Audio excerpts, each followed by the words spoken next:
we want to know what happened with this sudden flurry of social media posts that, everything is falling apart in Goa. Suddenly, in the month of November, you have some unverified data which is sourced from the Chinese Economic Information Center. Unverified, and somebody tweets about it. So, if you look at 2019, it talks about 8 million domestic tourists, Yeah. wherein the footfall was 7.12 million domestic tourists.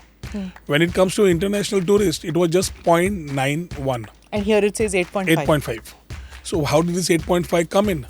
Who gave him this data and who has verified it? If you have Uber or you have Ola or whatever, they'll be Goans only, who will be running those. The shack operations, taxi operations, water sports operations happened legacy-wise with traditional Goans coming into this business. Yeah. We need to ensure it remains with Goans. Now the challenge is the shift in terms of getting technology. Out of every 10 tourist taxi fellows, a couple of them, 2 or 3 of them will have this attitude of fleecing. And I agree. And we are working on it. Everybody is very worried because there's hard drugs being used, rave parties. It's a security issue. It's quite challenging for us because it happens in a very remote part. Yeah. The perception of Goa in the past has been so much that जो Goa में आता है, they feel everything चलता है. I think that thought needs to change.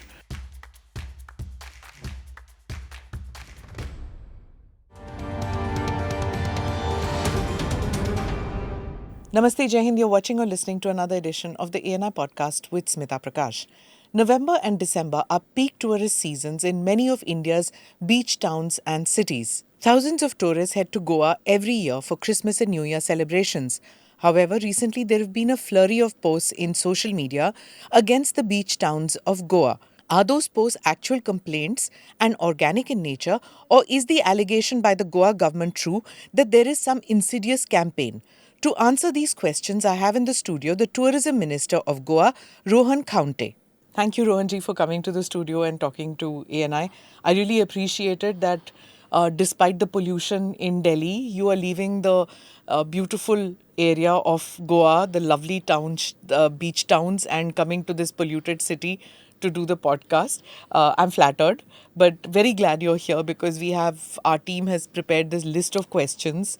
We want to know what happened with this sudden flurry of social media posts that, everything is falling apart in Goa. Of course, everybody's been talking about this price gouging of hotels that is happening, that it's getting out of reach of many Indians, especially middle-class Indians who have this dream ever since that famous film was made that Chutti ke liye Goa chalo, and when you graduate you go to Goa. So it's a dream destination for many Indians, whether they are middle class or whether they are the rich, but Goa zarur jana, especially during November, December. So tell me about this social media controversy that has come up, and you saying that there is a campaign, an international campaign against us. Give us a little background about this. Thanks for calling me on the podcast. It's your podcast that made me travel from Goa to this city. And I think today I will be definitely able to share a lot of things about Goa in Delhi in this chamber of yours. Thank you. Goa has been a preferred destination. Since social media has been active, every year we normally get a hit or somebody tries to give a hit on Goa with different thought processes. Last year we had some social media influencers trying to put a false propaganda towards Goa, and we said chalta hai, let it be. We have to understand, as you ask me these questions, that we have to understand that the numbers which are verified are available and discussed in the assembly in Goa and in the parliament. They are the verified figures. Suddenly in the month of November you have some unverified data which is sourced from the Chinese Economic Information Center. I'm again saying the Chinese Economic Information Center. Unverified, and somebody tweets about it. And from there the storyboard happens, which looks very planned. That somebody was trying to disseminate false data through social media and a false propaganda about Goa. So first we thought this is the time we need to act. Unlike the earlier years where we just said chalta hai, let it be. It does not impact Goa in terms of whoever tries what it is. Every propaganda is a good propaganda. But coming to figures specifically, the Chinese figures which were unverified gave a thought of 8 million domestic tourists and about 8.5 million international tourists in 2019. That was just before COVID. Yeah, so we have this. This is the chart that the viral tweet had. It said tourist numbers dropped from 8.5 million in 2019 to just 1.5 million in 2023, and these seem a little off from even to This a is layperson. data. I think I wouldn't say anti-national, but at the same time we need to be responsible citizens of the country. When the Prime Minister, Honorable Prime Minister, is talking about promoting India, talking about Chalo India, where he says the Indian needs to come with 5 non-Indians. When we're talking about Dekho Apna Desh, there's somebody who's trying to put a false propaganda. So if you look at 2019, it talks about 8 million domestic tourists, Yeah. wherein the footfall was 7.12 million domestic tourists. When it comes to international tourists, it was just 0.91. And here it says 8.5. 8.5. So how did this 8.5 come in? Who gave him this data and who has verified it? We in the house, in the assembly, is a part where we discuss this data. We talk about the footfalls, and this is which is available as an open source. So somebody coming this with these figures and disseminating it through social media looks like a hidden agenda or a thought process, which because it went out into different forms and people taking this same platform to talk about Goa in different ways. Come 2023, we have had about 8.1 million domestic tourists. Yeah. In terms of international tourists, it is 0.45, And here it says 1.5 million. But this is good for you, no? It's saying more. See, we are not in the number game. We are into realistic. So what you're saying is that the graph is incorrect. You Not cannot talk about 8.5 million and a drop to 1.5 million over the last 3 years, out of which 2 years were pandemic. UNWTO talks about Asia still yet to recover and is at minus 18%. So India also is recovering post-COVID. The percentage of FTAs, the foreign travelers which come in, FITs, he surpassed the India numbers as far as Goa is concerned. The percentage. But when we look at the numbers, the figures of international is 0.45. Now let's forget the number game. Let us first understand why this whole thing started. Because from here, it opened platforms for different influencers, different people to come in and talk about Goa in a way it has never been spoken earlier. Every tourism destination has its own challenges. You have to understand what is the government doing proactively towards it. And we are tackling these issues, whatever comes our way, to give that nostalgic experience, like you rightly said, right from college days, people who come into Goa would want to experience Goa in different forms. Pre-COVID, it was urban and the tourism hotspots were the priority. Post-COVID, the travel experience has changed.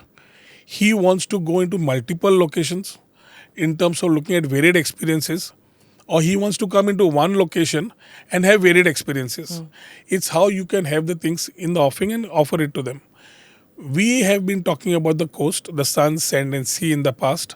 We have been talking about the nightlife, the party life. We have been talking about Old Goa Church, one Old Goa Church, and we have been talking about a couple of temples. And this is the perception built about Goa all the time. For the number of years we have been talking about tourism. Right from the 60s when the hippie culture came in to what we have today, if you say it from the government point of view, from the investment point of view, everything is organically grown over the time, looking at the supply and the demand chain. Now, the numbers which we are talking about, 1.5 million population in Goa, catering to roughly about 10 million tourists a year, is a task, is a challenge. And we need to start ensuring that the thought process of a tourist who has changed post-COVID, we are able to meet up with the expectations of him. And that is why, as we fraudulently, the figures which were there, which we have put across and put our thoughts across and expose the illegal of numbers which came in, disseminating through social media, we are also proactively working towards a new plan of tourism, which we say is Goa beyond beaches. Okay, so now you're talking about that the data came in from China, but it wasn't just one influencer. There were so many people, and with their faces. I can understand if they are handles which don't have a face and they have some random presence, but these are actual people who have gone there, right? And they have put in. So are you saying that all of them got influenced, or all of them were paid tweets or paid Instagram posts? See, this is not my priority to talk about who is paid and who's unpaid. Influencers normally promote based Yeah. on commercials, promote or maybe add on a false propaganda. There are very serious influencers who are very clean and also talk about it, sometimes being influenced by false propaganda. So rather than getting into that game and talking about what went wrong or what went right, I think we need to focus on the positives of On Goa correcting that, I and understand. But you ensure remember that when Maldives, that whole thing happened, where people were all going after anybody who promoted Maldives, because you're saying Maldives had this "Get Out India" during the election. They were anti-India, and that party came to power. So there was everybody went after film stars who were promoting Maldives and said, "Don't go to Maldives." There was a whole social media, and it really impacted their tourism. It broke the back. So everybody is very concerned because Goa depends a lot on tourism, especially international tourists, and in this kind of social media posts which are coming. So anybody has complaints, understandable. It's like we go to Simla and you see garbage everywhere, you see mountains eroded. Obviously, there were posts against it, water shortage, hotels don't have electricity. So it affected Himachal tourism to a large extent. But Himachal has other sources of income too, but Goa is dependent a lot on tourism. So nobody really wants to see that hit. So, I understand that you want to get things going on the ground, but even on social media, are you combating that in any manner by like putting facts out, doing some kind of a campaign?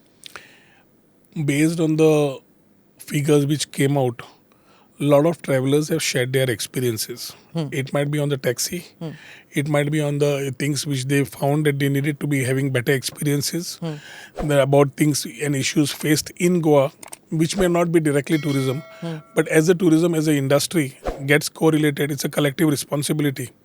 So we are looking at it very proactively. The people who are communicating to us in terms of the grievances and suggestions, they do take them constructively.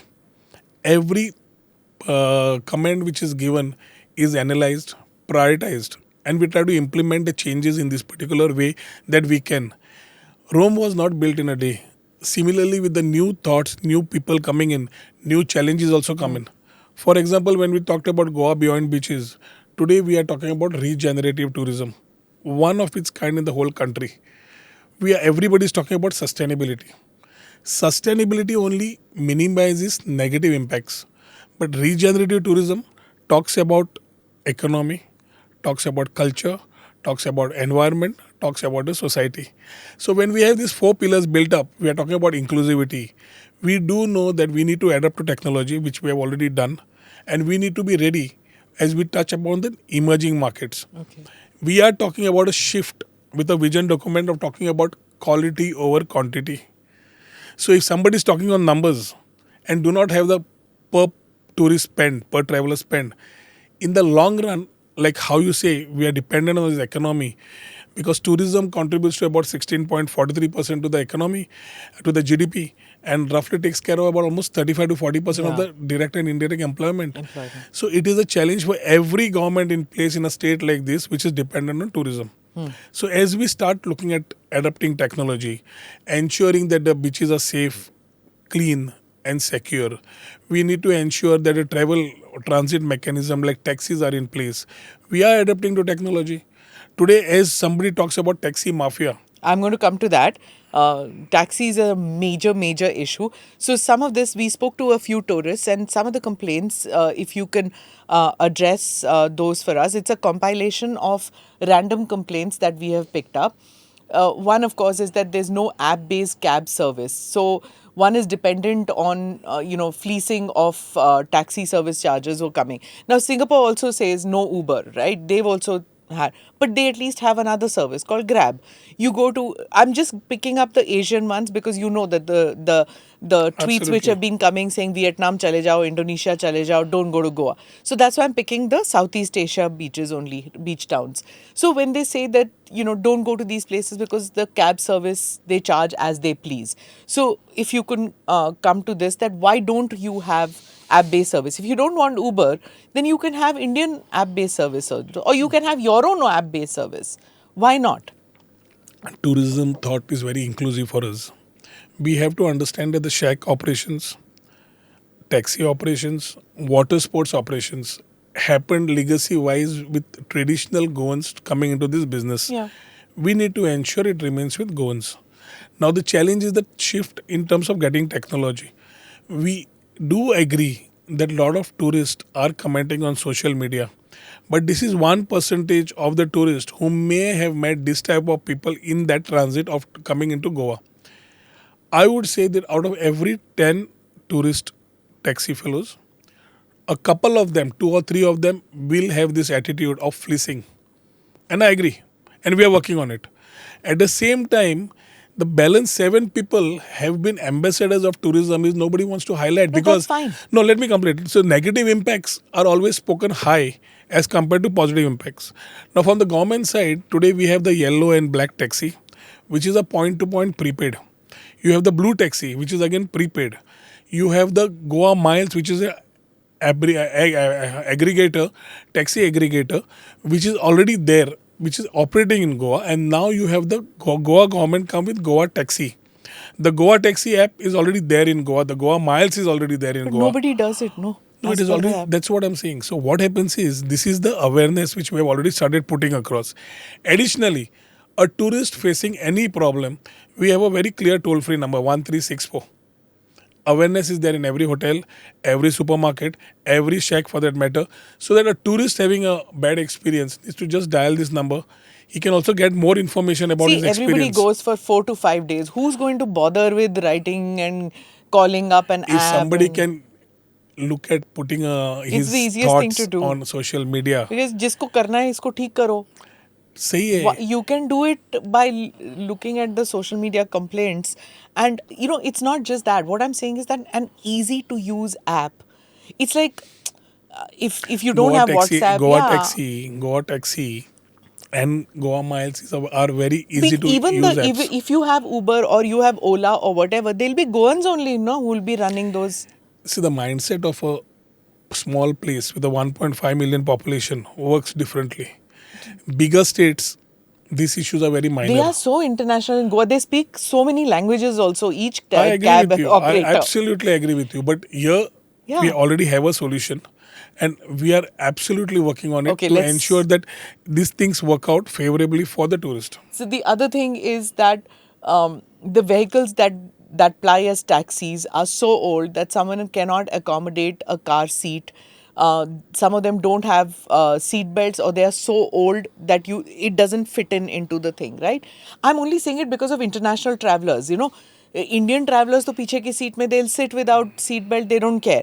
But it's a security issue, and especially for foreigners, it's a kind of a shocking thing that without seat belts at the back seat. I beg to differ as far as this opinion of whoever has put this across. We have asked several people. Yeah, must be one of a randomly. kind because taxis in Goa definitely are not old. We don't allow old taxis to Well, operate. obviously, lots of people have been So if complaining. somebody it's a case, and then they says then that I think if we get some more information, we'll be able and to. the roads that they are badly maintained. So when they are speeding across, also you see, it's not just people travel 15, 16 kilometers because there's one Martin's Corner, वहाँ जाना है, इधर वहाँ जाना है, वो restaurant है. They'll travel long distances in Goa just to experience that restaurant, which is वहाँ सचिन तेंदुलकर खाता है, So there's that thing. So when they travel 10 to 15 kilometers without a seat belt, or in a dilapidated car, or in road which is not good, it is something that they take back home with a negative. I slightly beg to differ on the charges put across. One is the taxis being old is something which I wouldn't take. We have seen what is around. In fact, the EVs have been coming in the latest transit of giving good taxis. Okay. It is the person who comes in and picks up the vehicle of his choice. He did not come and pick up whatever is given to him. He picks up what he wants. A tourist has got enough independence to pick up what he wants. Secondly, the roads which we are talking about, we have to understand as far as Goa is concerned, with the help of the center, to keep a very sustainable model. We are today looking at widening our roads. Electricity, which has been the underground cabling is happening. New water pipelines are being put in. There are a lot of things which are happening around the corner which can give a tourist a better experience. Okay. On a shortcoming, I agree with you that there may be some issues in certain pockets, but not everywhere. Okay. In fact, Goa talks about the rural roads of Goa. I can humbly say are better than the main roads of major districts in different parts of the country. So it's somebody who Doesn't shares. matter because Yeah. everybody doesn't go to those parts of the country. No, Everybody goes to Goa. I would love to see something I'm not going to in compare it terms with of. Kochi, No, no? I'm not comparing. Huh. As far as Goa is concerned, we are looking at a very clear plan of development, and in this part of development, in a year or two, you might have had issues, but in the long run, I can assure you this will be the answer to all the See, you're problems which talking people to have somebody who faced. lives in Delhi. We are not looking at long run only, sir. I don't know how long we are going to survive with this kind of pollution. You're lucky you're living in a place where you can even plan a long run. One more thing is that Delhi has pollution. terrible. Bangalore has traffic problems. Yeah. Bangalore has bad roads. You got taxi So now. let us not keep talking about it. It's a collective part of working together. Your Let's work taxis, together. okay, now the costs are very high. The vehicles don't have GPS, which is concerning for solo female travelers who can't follow the route a driver is taking. So now for solo female travelers, please tell me about safety feature. Do you have anything where you can ensure that women can get into any of the cabs, all the different types of public transport that you're saying, and they can be safe? Goa is traditionally, the taxis are driven by our own Goan fellows. And Goans, for that hospitality, it's in their blood. Atiti Deva Bhava is the theme. So somebody coming here post COVID, we have seen the numbers of solo travelers going up. For that, we have had the Pink Force today. Pink Force is a women's security, the women police, who are absolutely focused on security of the women. We are ensuring that if you see the whole records or the whole data, you will not find any mishap which would happen in any other bigger state. That is because the type of goers that we are. And if you find something happening wrong, even as a simple citizen of that state, the Goan intervenes to ensure that that comfort line is given to the tourist, whether international or domestic coming into Goa. So there's no question about the issues of security. We are absolutely concerned and we have worked towards it, ensuring that we encourage solo travelers to come into Goa. And GPS in the cars, if you can do GPS in the that. cars, I think the new vehicles are already GPS bound. Okay. So there is no question of GPS to be So incorporated. you can just tell, you can put a timeline where even the old vehicles should ensure that they can update their cars as The far as government, I their think the government already has a metered taxi in place. कोई metre नहीं करता है. If that is what I'm saying. So when there are concerns, कोई नहीं, थोड़े लोग नहीं करते, which I Okay. agree. But we need to see. Let us understand that we are a tourism state. Every part in the world which is tourism centric will have its own challenges. Yeah. Amplifying them to such an extent has not deterred any I tourist get from that. coming into it. Yeah. Let us work into it, because end of the day, if tourism is one of the mainstays of every country in the world today, including countries like UAE, which were dependent on oil in the past, knowing that tourism is their future. The Prime Minister's shout out on Chalo India, Dekho Apna Desh are thinking with a very clear focus on tourism. And it's our collective responsibility to work towards ensuring that as we build our state along with the tourism, every state has been given a focus on tourism. Today we focus on collectively with a competitive way of looking at states. We also follow the cooperative and collaborative way of federalism. I think this allows all states to work together. Small issues will be there. They might be there and we are well taken. We will work on it. I understand But that. let us not amplify it to a manner where we just try to change the whole perception of a state which has been depending on hospitality and giving its best. So we want you to tell us how things will improve for us so that it continues to be the favorite destination. The next one we have is on beaches. That many of the complaints are that, now what has happened is that even middle class Indians have traveled to beach towns outside the country also. They also have comparisons with, say, when they go to Orissa, when they go to Kerala. And they say that the beaches, many of them are so filthy because they're overcrowded. And then There are evidences that some of them say that the cleaners and supervisor have been appointed by the hotels, by the government. They are supposed to work out there, and what has happened is that because they are paid when the proof is that they have reached out there. So what happens is that many of them are taking pictures of themselves that they are there, but they don't clean the beaches. They just take, and then when the people we spoke to, some of them said that they say that the hotels don't pay them, or the government ka bribe dena padta hai, so we don't. This is something which is there even in Bombay's beaches, that they are so filthy because they are overcrowded. Thousands of people come over the weekend, so when they leave, Monday is just garbage in the beach. So what can be done to one awareness?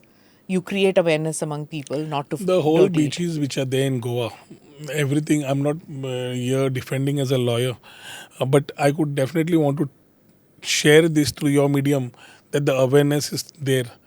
We have a proper beach management in place. For the 104-kilometer coastline of pristine beach that we have, roughly 44 main beaches which are manned and people are there and it's touristic hotspots. They are taken care of by a beach management in terms of ensuring we have an agency in place which takes care of these 44 beach stretches. Now, to monitor them, we have our own tourist wardens. In addition to the tourist wardens, we have launched the Beach Vigil app, which is available on the Play Store. All you need to do is download it as a local or as a tourist. If you find something, garbage, something's thrown around, all you need to do is just take a photograph and upload it on that particular app. Within 2 hours, it is the responsibility of the beach cleaning agency to ensure that he cleans up that place where the complaint has come in. So in terms of the beach management, last couple of years, we have ensured that the agencies in place are doing their jobs. Now, what the challenges are is social media has made life very easy. I agree that somebody coming out from a shack, if responsibility of a tourist is there, these things won't happen. Yeah. You need a responsible tourist who also talks about nature, talks about sustainability, and ensures that he's not dirtying or the place which he is staying in. Correct. What he does is sometimes irresponsibly he acts in these beaches, in the country, any place where they go. They wouldn't do this when they go internationally. That's true. The same people internationally behave, but यहाँ पे when they come in, they say मेरे बाप का क्या जाता है. So we need to change that mindset. So in the other way around, we ensure that these particular areas are cleaned up. If somebody is throwing it and it is unnoticed, then that photograph sent and shared on the Beach Vigil app. Department of Tourism takes the responsibility to ensure that the agency comes and cleans up that particular location. The other one we have is that stray dogs and cattle on the beach. It's dangerous for children. One has to walk with a stick, and even if there's a pack of dogs, even a stick doesn't deter them. They become so, and the shack owners then are also are also feeding the dogs. There are people who are feeding the cattle also. And the poop is not picked up by the cleaners. So, what is the solution to this now? I think most of the tourists who have been talking to you are the people who have been No, using the I've coast. also seen them. No, who have I've been also using the coast. Yeah. We have been talking about Goa beyond beaches also on a lighter note. Yeah. But coming back to this, yes, stray dogs and cattle. I wouldn't say cattle to that level, but stray dogs, yes. Last couple of years, it is the whole story about the shack operations which happen. Every evening, they are fed by the shack operators. So there is this part where they get feed from the shack which are around. Minute the shack operations stop after 8 months of operation during the monsoon time, that is the time they get wild because they don't have feed over there and they don't have food. So that is the time they get very aggressive. This year we have been talking to the animal husbandry department along with the chief minister and trying to ensure that we have some policy in place because it is not dogs on the beach, dogs off the beach. Dogs in the state where tourism is there or garbage thrown around on the roads also is a concern for many, Yeah. which become hotspots for Because dogs even to in the come market and have areas, a in the feed. bazaars also, they are This there. is well taken. Yeah. And give us some time. Okay. We are working on it and we will ensure that these things do not occur. The tourist who is sharing this, I think equally we are concerned because these are not issues which are related to one area or one constituency or one taluka. They are throughout the state. Yeah. and we need to handle them responsibly with a proper answer. And it's not just your state, frankly. Dogs on the beach and cattle on the beach is So something that I've seen right very, now, you very do your places. sterilization, you do all these Yeah. vaccinations, all this you do through Mission Rabies and other Yeah. NGOs. But it's time that we need to look at it, and I can assure you that we are working on this. Okay, and then we have some foreign tourists who also said that ATMs don't have adequate cash. Sometimes you have to hire a car just to and stop at several ATMs to get out cash. So this is something that maybe you can just speak to the banks, because it's not a government problem. Because many places you don't want to hire a car. You know, even in hill stations, this happens. You don't want to This is hire a car. international or domestic tourist? This is international tourist, that because they want to use cash. Indians though anyway carry bags of cash wherever they go, but this is an international tourist who said that we had to hire. So this is something that I guess you can No, with the speak with country coming banks. with UPI and the Yeah. QR codes, I think a lot of areas, including the market, the vegetable vendor to the taxi, to the superstore, today is able to work on GPAs and So UPIs. what happens with international is Yes. it doesn't sometimes, like I was in Bombay, Mumbai, and in the lounge, this lady who was from, I think, from the US, she had about 10 to 15 credit cards, but वो international credit card use ही नहीं कर रहे थे, you know, so they were not taking international credit cards, so But you have to have Indian. most of So this tourists who are having this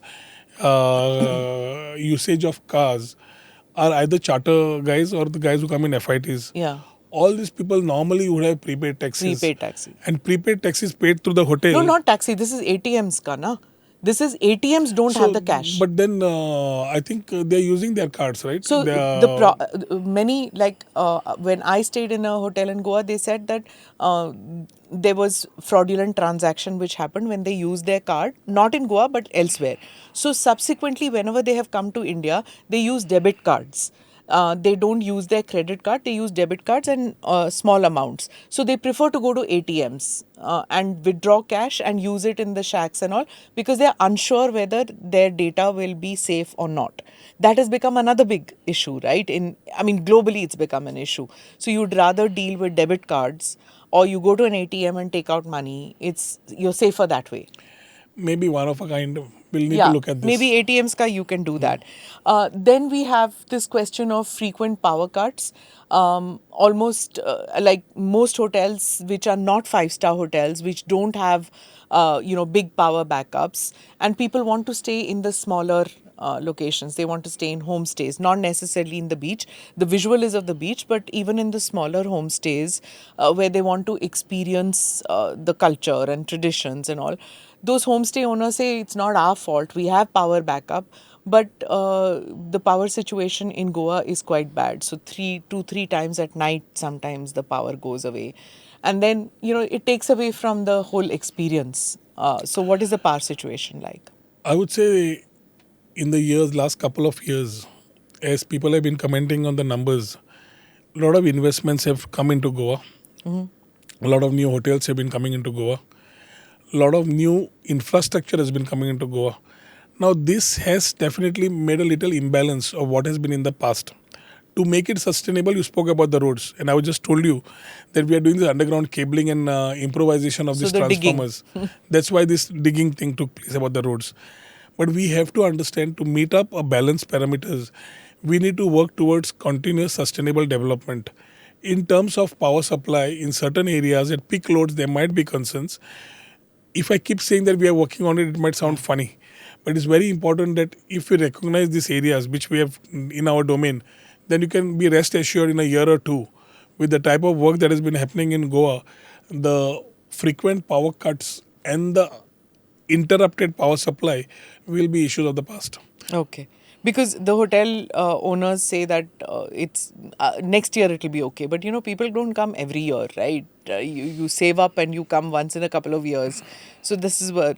So then we also had that, of course, which we have already discussed about roads which are poorly maintained, Footpaths littered with garbage, driving to destinations like restaurants is exhausting as compared to locations in other parts of the country, or even beach resorts in Thailand, Indonesia, Sri Lanka. So now we talked about those social media posts. This is one of those which says that in Thailand, Indonesia, or in Sri Lanka, you have it's easier to reach locations which are distant as compared to in Goa. I think with our type of the state that we are with a 1.5 million population, the type of infrastructure in terms of roads itself that we have done now, the South Goa to North Goa connectivity is about 2 hours, not more than that. If we travel to any location in a village or in any exotic spot, unless it is the prime time between 15th of December to maybe 2nd of Jan, I doubt whether we have issues in terms of connecting to these particular areas.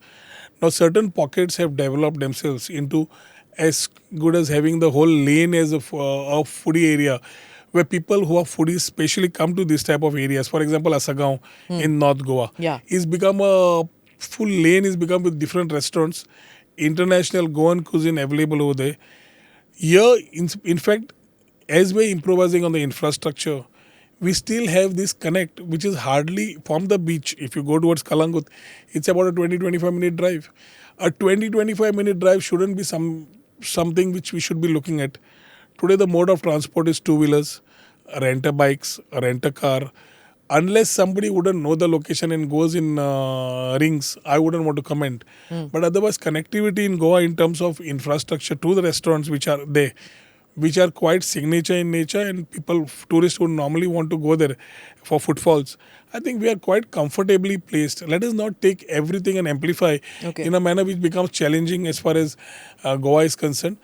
In spite of this, whatever social media is being sharing, we should be happy that the numbers are coming in, the type of emerging markets they want to connect. With the thought of India being almost at 41% plus every year to year for international travelers wanting to come into India, I definitely can positively say that the state of Goa also is got a lot to advantage in terms of these footfalls which will be coming in. Sure, that's great to know.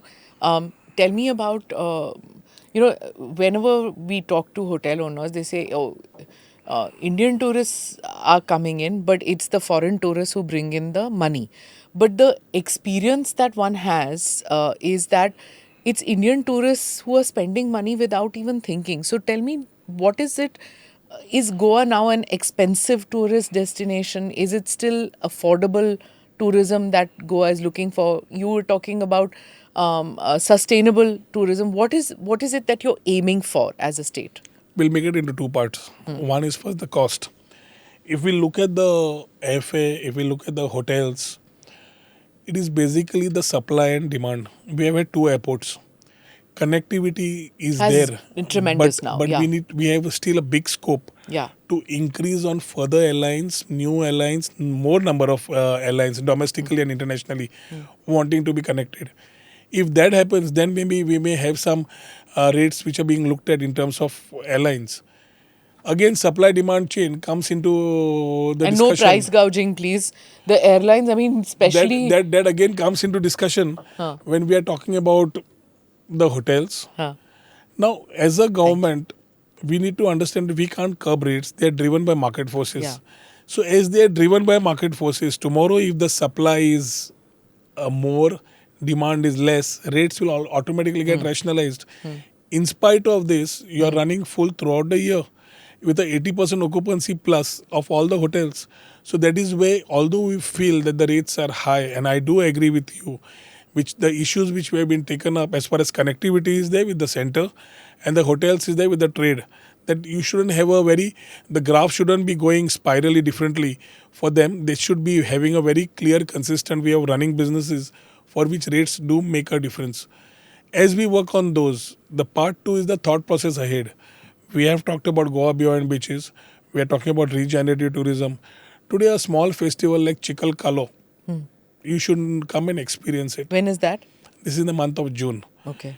We in Who will Goa, come to Goa in June? It's raining all the time. it's lovely in Goa. The monsoons are the best part. A traveler coming in today post COVID wants tranquility, wants some different experience, I think monsoon is a great time. Great food.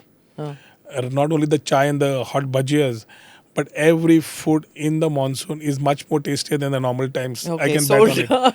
But coming into this particular space again, we need to ensure that as we are talking about tourism and focusing on regenerative, we need to ensure that festivities like Chikhal Kalo, a festival played with mud. You're talking to about going to Spain and playing with the tomatoes and calling it a tomatino, highlighted, done big. We here have a mud festival. We are connected to mud, Mother Earth, and it's connected to spirituality, to Lord Krishna. Okay. So you have a whole story building about spirituality happening. We are talking about Ekadash Tirtha today. Never in the past have we spoken about what Goa perception is. Today we are talking about hinterlands. We are talking about wellness. We are talking about adventure. We are talking about trails. We are talking about making Goa a wedding destination, which primarily it It was is. always, huh? No, we need to build on it. Okay. We need to work on more conventions. We need to build infrastructure related to conventions, which already is in transit. And as we build these stories of putting things across, the policies and reforms like a homestay with a homestay policy, built around with MOUs with Airbnb, Make My Trip, allowing to set the SOPs, scaling, rescalings to give that experience to the tourist. We are talking about today in terms of spirituality and Ekadash Tirtha. We're talking about connecting 11 temples which are having a history of 1100 years and more. We're talking about Chhatrapati Shivaji Maharaj. Did you ever think about Chhatrapati Shivaji Maharaj connected to Goa? We keep talking about the Portuguese, we talk about the Portuguese heritage. But as we start talking on the Portuguese heritage, we need to understand that as we conserve this heritage, and we promote the part as far as Goa is concerned, we are also talking about Chhatrapati Shivaji Maharaj, his history in this Parshuram Bhumi of Goa, which has never been talked in the past. He has been there where he not only thought about getting all the desecrated temples to one taluka and ensuring that they are there, our identity remains. At the same time, restoring a temple in North Goa. So I went to one location, which is the Parashuram Kshetra uh, tourist destination. And it was supposed to be many areas which were to be developed. And so when I went out there, it was very pretty, very beautiful. So went out there and I said, it's oh, very nice. Then they turned around and say, oh, ab to Karnataka mein there is Congress government, so this will fall aside because now this was started by the BJP government. This is what people don't understand is why can't there be any continuity? So anybody who's investing money in say a hotel or a restaurant or a salon or whatever in that area that this is going to be developed, 5 years from now or 4 years from now, the government might change and that whole thing goes away because it was some other party that started it. So this is what I'm trying to say. Is there any continuity to this, or can it be that regardless of whichever government comes, this will happen? We have the Goa Tourism Board. So as a government, we have equal number of people from the government, from the industry and the academia sitting together. We have empowered committees towards marketing and PR. We have empowered committees for new tourism services. We have empowered committee for legislation and policy. We have empowered committees for infrastructure. What I'm trying to tell you is that collectively we are taking decisions. It is not the government here sitting and deciding on their own. Every decision we discuss together. The Goa Tourism Board is headed by the Honorable Chief Minister himself. So working closely with the Chief Minister allows us to do a lot of things proactively. And this is what we have been doing in the last couple of years. Today the world talks about sustainability and we are talking about regenerative. As sustainability minimizes negative impacts, I've told you what the story building around the 4 verticals are. So this pitch to take ahead is the answer and solution as per the tourism master plan that Goa has adopted. And we are working exactly on from the plan which we have slightly changed post-COVID. As the requirements of a tourist changed, we have changed. I put forth my list of things which I've been doing and continuous whichever government comes in. I'm pretty sure in Goa, BJP government only will You continue. spoke about this festival which is in June, and what I've heard is that you're also going to be hosting the International Film Festival and the decennial exposition of the relics of St. Francis Xavier. And that means that pilgrims will also be coming. While you are talking about Hindu pilgrims, there are also going to be Christian pilgrims which are coming. So whenever you think of Goa, you think of beach resorts, you think of other things, but there's also the pilgrimage towns of Goa, and including this St. Francis Xavier exposition that is also going to come in. So, how are you planning ahead for these two occasions? One is the people who are spreading a false propaganda on the numbers. From mid-November to December end, as you rightly said, we have the exposition from 21st of November to 5th of Jan. Yeah. The relics of St. Francis Xavier, which we call Goins of Sahib. People from different parts of the world will definitely be coming. Domestic footfalls also will be there. In terms of IFFI, you already have this particular yearly event which happens in Goa, quite a widespread, where you have people coming in. You have the Serendipity, which is a cultural festival Yeah. which happens for a couple of days. You Music have events festivals. like music festival like Sunburn, which will happen. Yeah. This churn out itself talks of the tourist of different age groups, different types, different qualities coming into the state of Goa. So for us, right from the connectivity to the hotels, you can assume that they are running full.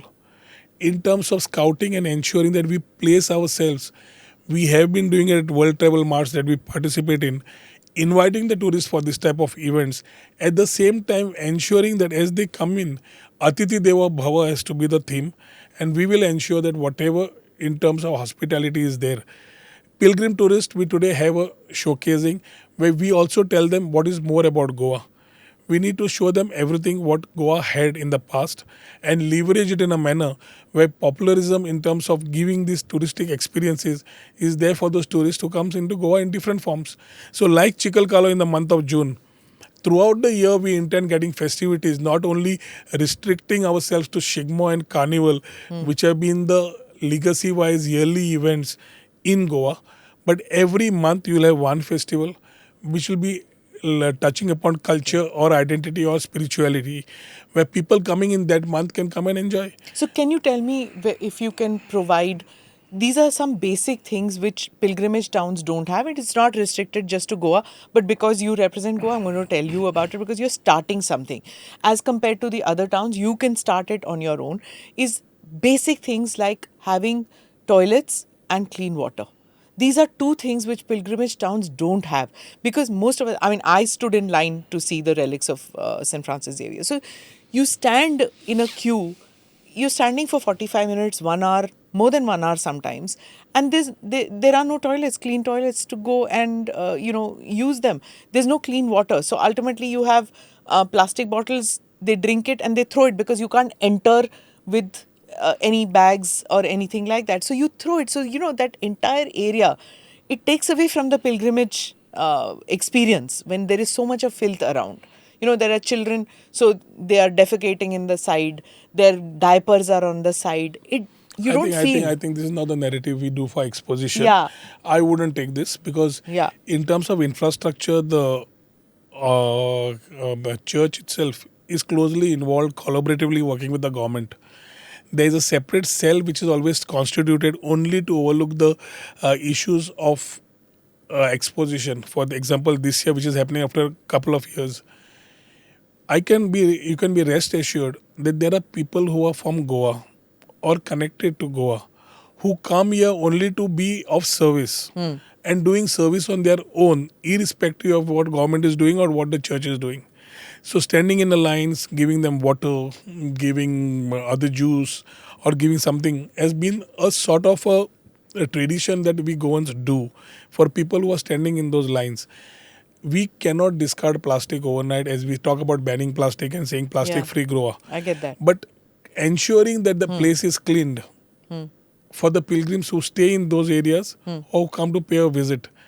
I think this year you can come and experience it. Okay. I be rest assured that you're going to get a good experience. Okay, I want to get to the safety point. Everybody wants to go to the sunburn, and everybody who could afford it as a student has done that, gone and experienced it. But increasingly, there's more and more usage of drugs. It's not, again, I'm specifying it's not restricted to Goa, it's a countrywide phenomenon. Everybody is very worried because there's hard drugs being used, rave parties. It's a security issue. Like, when you were younger, you never thought about any of these parties anywhere in the country being an unsafe zone. But now more and more everybody is worried about safety. So could you tell me about how you are ensuring that there are no drug related crimes that happen at these places anymore? Couple of things, issues well taken. Illegal touting, which has been happening, which promotes every illegal activity, has been one of the major concerns as far as tourism in Goa is concerned. Last couple of years, we have been very aggressive on this particular area, ensuring that police are continuously lifting up these illegal touts who come with from various parts of the country, having nothing of their own in the state where they come, other than trying to earn their pound.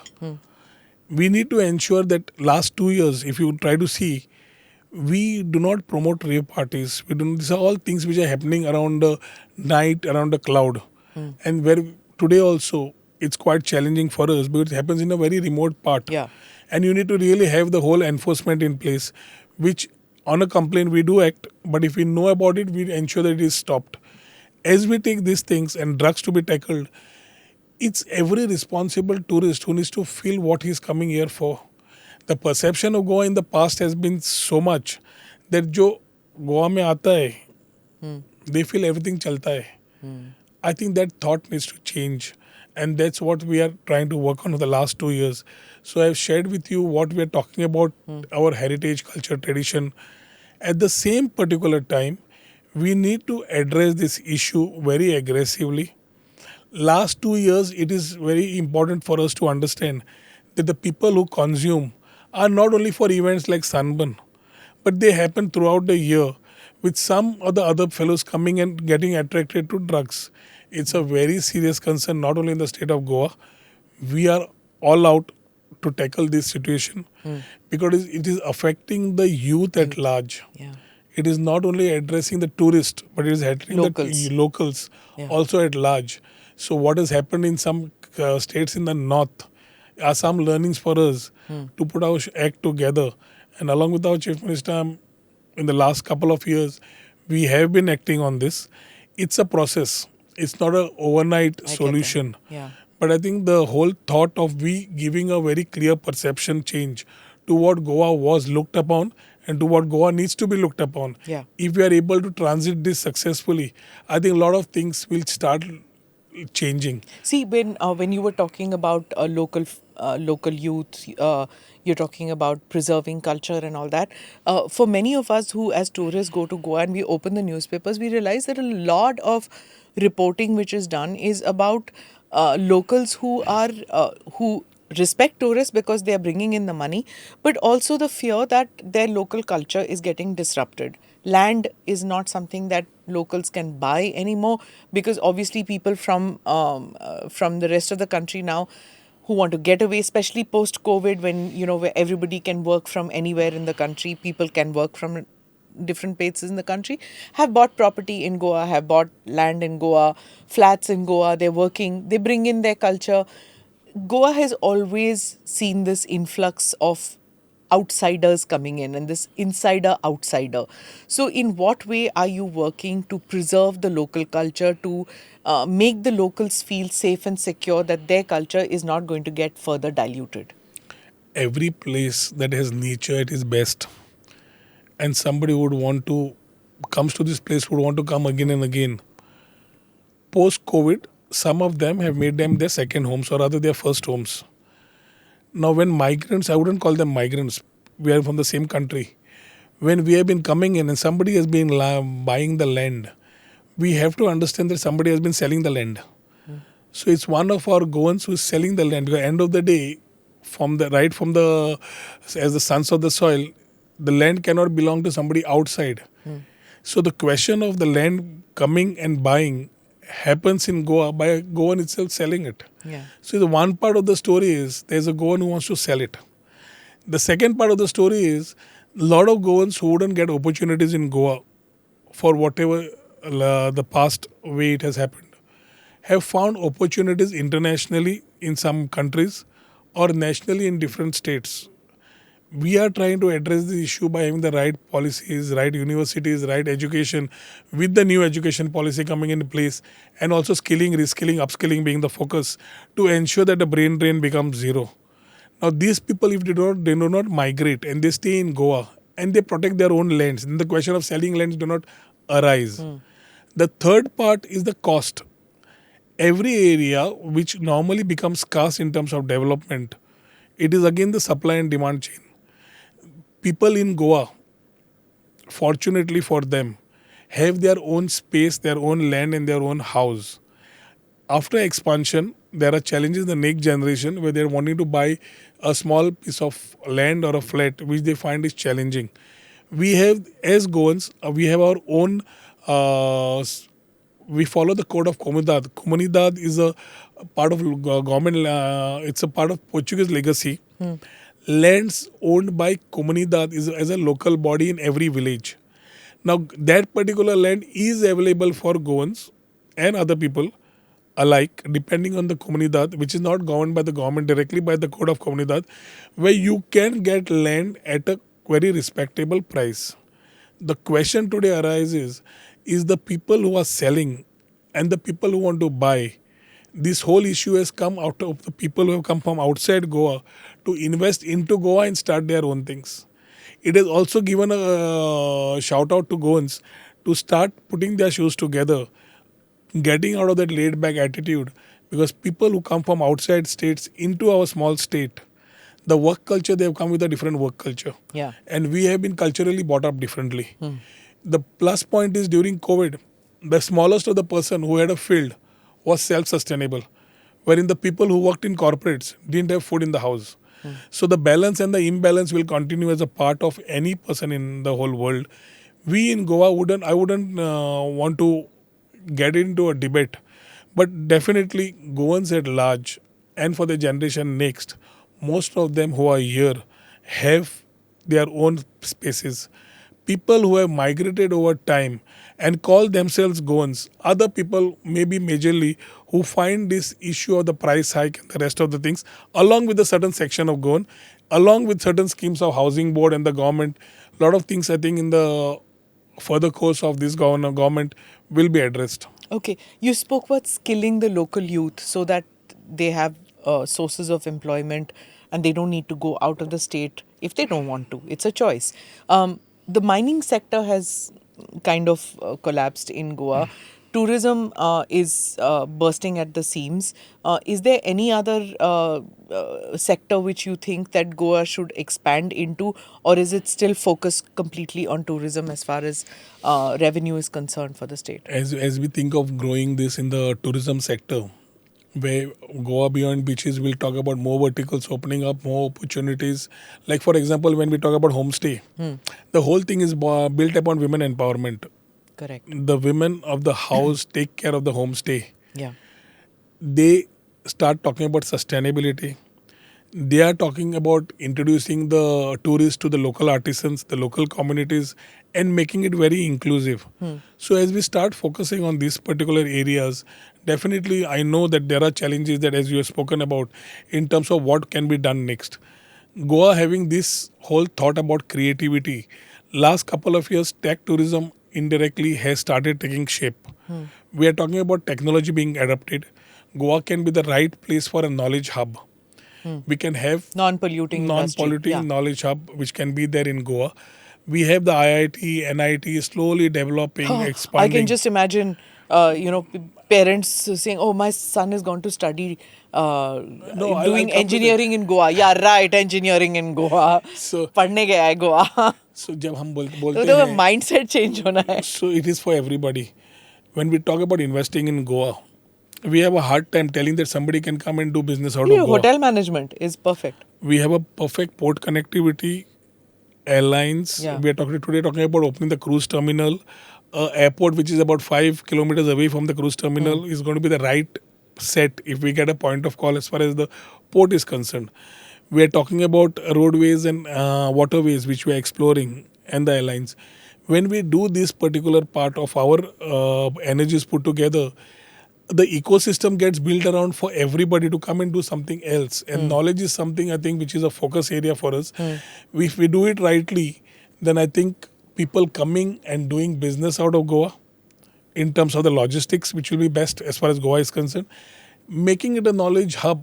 Today, can you believe that we have thousands of digital nomads who are in creative space working out of Yes, Goa. I've met several of them who, especially during COVID times, they moved and they moved to Goa, and who are working and creating these little hubs where Now, five, now, six of now, them. now we are working ahead.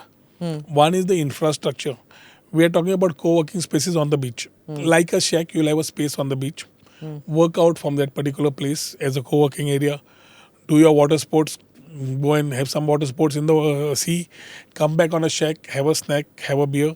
Come back and work out of this co-working space with a very high connectivity. This is Okay, in terms of should we move the infrastructure. podcast to Goa?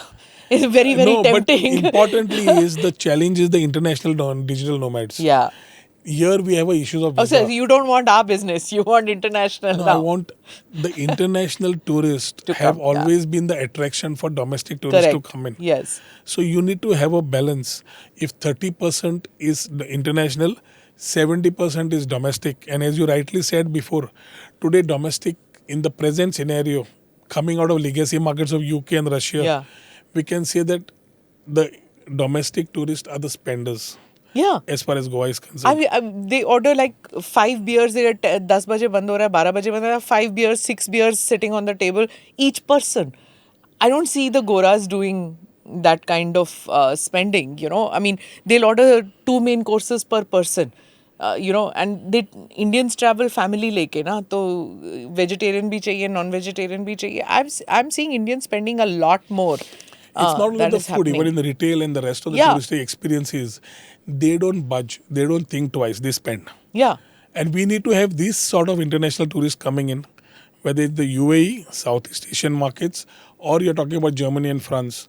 A lot of them come into the country, but don't end up coming into Goa. So we need to create that experience or that thought where they have the connectivity into our state. I want to ask you about the casino, the money coming in from casinos. Do you think it's a positive thing when you have casinos? Should there be? Does it impact? Like for example, in Singapore, they don't encourage it. They don't encourage locals to go to the casinos. They don't like gambling culture, so you have to show your passport. If you're a tourist, you show your passport, only then you can go. And there's literally a fine for the local to use a casino. How do you see it as somebody in charge of The tourism? tourism of casinos has built over time onshore and offshore. The offshore casino is something which became an attraction throughout the country and the world where people come in to play on the weekends maybe. Yeah. But we need to ensure that, and we need to assure our people that casino tourism is not the tourism we are depending upon. Why? You think it's evil? It's not the question of being evil or not. It is an experience for people who would want to go and experience what a casino is. Then it is a mention on one of your travel itineraries is one evening in the casino Yeah. is not a big concern because you're just having an experience. The concern lies with a tourist who comes and spends his money on that particular casino, would have either gone to any place and spent it. If he's a gambler, he's a gambler.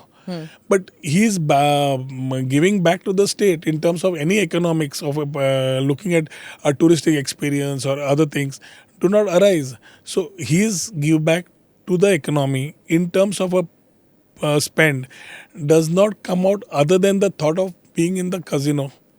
These are guys who play in the evening till early morning, Yeah. and the whole morning they're sleeping maybe. So they don't get a chance to see Goa then other than the casinos. So as we talk about tourism through casinos, it is an experience for a tourist. Just a bait to bring in. Just a bait in terms of an evening in a casino That's it. in one of his 5 days of a itinerary. I think it's something for a tourist to come and experience. No locals are allowed in the casinos as far as Goans are concerned. Why are you? It's the same law. It takes away. It takes away your things which you basically it's a gamble. So as per the local laws, we have ensured that locals are not allowed on the Why not casinos. just pay fine and play? Why have, when you put a ban, you just encourage people to cheat and go, isn't it? It's like saying prohibition. Booze is clearly available in Gujarat, So even though you're saying it. paying a fine is like you're gambling at that stage itself. So it's win or lose, or red or the black. So I think it's for every person who comes in to think about themselves. Somebody who takes drugs is not influenced by somebody else, but just thinks that he's somebody different by taking a dose of drug. Similarly, gambling is another vice, which I believe comes into somebody who gets into it. So how do you stop someone unless his pockets go empty? And that's between him and the casino. As an industry, I wouldn't say that we would want to promote this in a big way. Okay. It's only an experience for a tourist to come in for the legacy it has had in Goa over the time it has built up. Okay. One of the things that you mentioned is about several airlines operating, and you want more airlines to operate international travel. There are two airports now. There are local media has reported that there is more encouragement towards one airport, and the other airport might just be shut. Is that true? Goa is a small place, so local politics do make the flavor. Last, from the time the Mopa airport has come in, there has been a sort of insecurity being created through media by politicians or activists alike that somewhere Dabolim will close. The assurance has been coming continuously from the BJP-led government at the center under Honorable Prime Minister Narendra Modi ji, civil aviation ministers in the past and now, the local government talking about ensuring that it is not there in terms of stopping. And today we are talking about equal footfalls in terms of the number of tourists coming in. As you are talking about the challenges faced as of a naval airport in the past to a private airport now, the private airport definitely will have its own plus points. At the same time, I've been talking about a cruise terminal, which is about 5 kilometers, which is in the south of Goa. We are today doing equal festivities, equal thought processes, a better connectivity between north and south. So as we look at the changes happening, we are able to meet up with the expectation of a tourist. Additionally, very importantly, we need to understand that today, through the various travel marts, whether it's ITB Berlin, WTM London, ATM Dubai, we are ensuring that we are touching the emerging markets. The challenge today is connectivity. Today, if you are wanting to touch Southeast Asian markets, you want to touch UAE with a direct flight, our Mopa is still not a point of call. And where we have an open sky policy, we have challenges of seat entitlement. So the economy of Goa is thrust upon these areas, which definitely are a matter of concern for us, which we have shared with the center, trying to ensure that new airlines, new connectivity, or the connectivities in the metros get connected to Goa. Because today we have the infrastructure available. Goa is very strategically positioned that it can be like Singapore, connecting to various other places internationally and domestically. So if we are able to give tier 2 cities more food for thought in terms from the center's observation, and that we feel that we will be able to overcome these challenges, I think in the long run, you will have the Mopa airport or the cruise terminal at Marmagoa, a wide spread between north and south, cutting off the insecurities. The other way is, if South was being in the manner that we are trying to portray, that airport is going to close down, why are the big chains still coming into South and North? Why are the big investments and hotel chains coming in? We have an inventory of about 1 lakh odd rooms out of 8,000 odd hotels. We have done this with a very clear thought of ease of doing business in this last couple of years, where we say that the minimum documentation, we will give you a NOC for a tourism activity. The ease of doing business, we have gone one step ahead and said that renewals are deemed after 7 days if our department does not give you as far as hotels are concerned. So we have ensured that we facilitate the particular areas of investments and make them very investor friendly. If the issue was of numbers and South North Goa game, I always say Goa is one. Let us not talk about North and South. The North and South culture has been built up through our local politicians in the past, which cannot be successful with a very clear mandate, and for which today investments have been coming in the North and South alike in terms of hotels, guest houses, restaurants, and the rest of the activities. But that's there in all states. It's either hill and valley. It's in some states, or it is north and south in some We are a states. very clear. It's a very small state, so We are the sea to yeah. the hill. If you see, we are a seal to the hill, Arabian Sea, if you say, Yeah. and water to the hill is the topography which we have. We are well placed. We call ourselves Parshuram Bhumi because we are gifted, and we say that when he shot the arrow, he moved the sea back, and that is Hawaii. If you have the worst of the things happening, from an earthquake to a cyclone to a tsunami, Goa has been protected by God alike.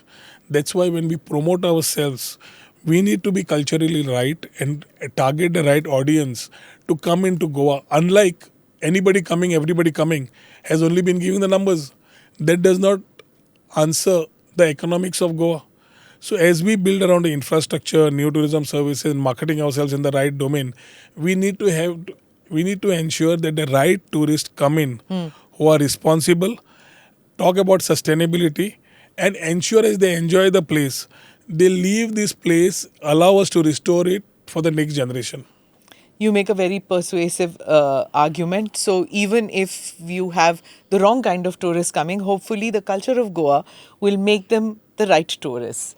So on that note, thank you so much for speaking with us, and hope all of you viewers and listeners who are planning to go to Goa for the November and December festivities do make your trip. So for the international travelers, as we end it, I would say meet us in India. And for our international travelers and the domestic travelers, I would say meet us in Goa. We will give you that nostalgic experience which we have done in the past with a very clear thought of Atiti Deva Bhava.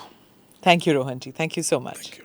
Thank you for watching this edition of the ANI podcast with Smita Prakash. Do like and subscribe to the channel and write in with your comments. Namaste. Jai Hind.